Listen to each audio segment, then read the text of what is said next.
The Story of Pegasus, retold by Susanna Davidson.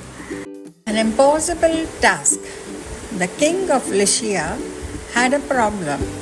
He had a visitor and he needed to kill him. The visitor was a young man named Bellerophon. He had arrived with a letter from the king's son-in-law. The letter said, "When he stayed with us, Bellerophon was very rude to my wife, your daughter. I want you to kill him." King Proteus. The king worried for days. "I can't do it," he thought. "I can't kill a guest." Instead, he decided to set Bellerophon an important task. "There's a terrible creature in my kingdom," said the king one night. "It's called the Chimera. I want you to kill it." Bellerophon gulped.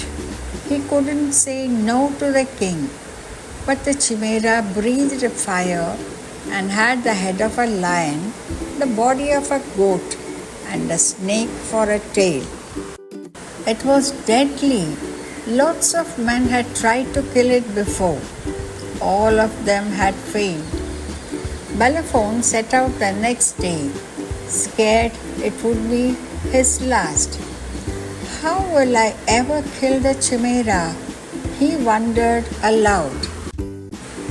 A goddess stood before him. "I'm Athena," she said in a low musical voice. "Take this golden bridle, go to the Mount Helion and wait for the winged horse. Place this bridle over his head and you will be able to ride him. Now sleep until morning comes," she added, gently brushing his eyelid.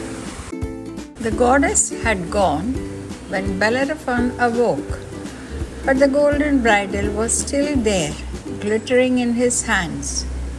"Pegasus could be mine," gasped Bellerophon, and he set out for Mount Helion.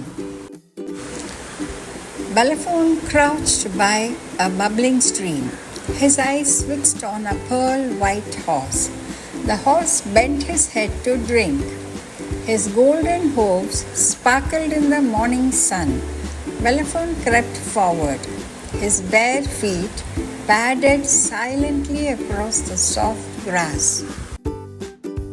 Quick as a flash, Bellerophon slipped the bridle over the horse's head. Pegasus reared up, beating the air with his powerful wings. Bellerophon clung tight to the reins. He whispered words of calm to Pegasus. The horse gave a whinny and dropped to the ground. "You're mine now," said Bellerophon. "Let's ride together." He swung himself onto Pegasus' back. The horse grew calmer still. "It must be a magic bridle," realized Bellerophon. Proudly he stroked Pegasus' silky neck. "Take to the skies," he commanded. Pegasus leaped into the air and they soared higher and higher over treetops and hills, over mountains, through clouds and up into the airy blue. Bellerophon guided Pegasus to the rocky land where the monstrous Chimera lived. Even from the sky he could see it clearly, belching smoke and fire. Pegasus hovered above the Chimera on beating wings. It was time to attack. "Charge!"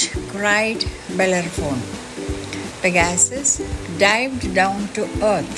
The wind whipped through Bellerophon's hair as he raised his bow and arrow. He aimed at the lion's head and fired. The Chimera roared in anger.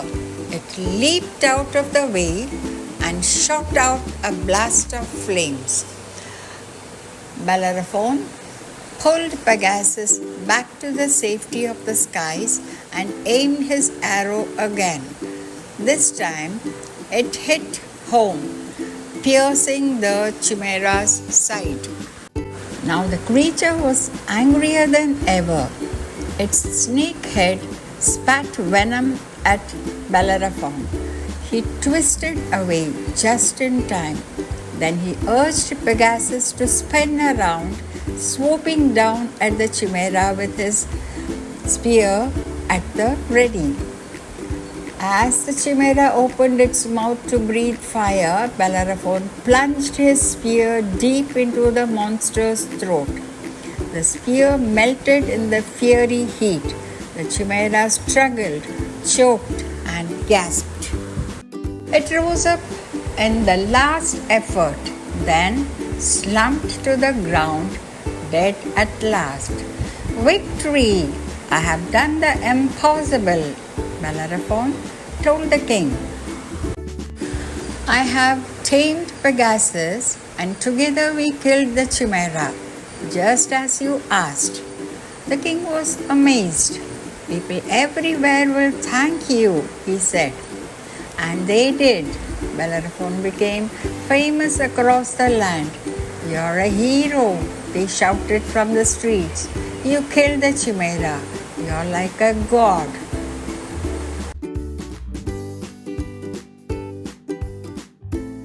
Maybe I'm a god, thought Bellerophon, swelling with pride. After all, I have a horse that can fly. I can kill monsters where other men fail. Bellerophon decided it was time to visit the gods. He swung himself onto Pegasus, and they flew to the highest mountain of all. Zeus, king of the gods, saw Bellerophon coming. How dare he thundered.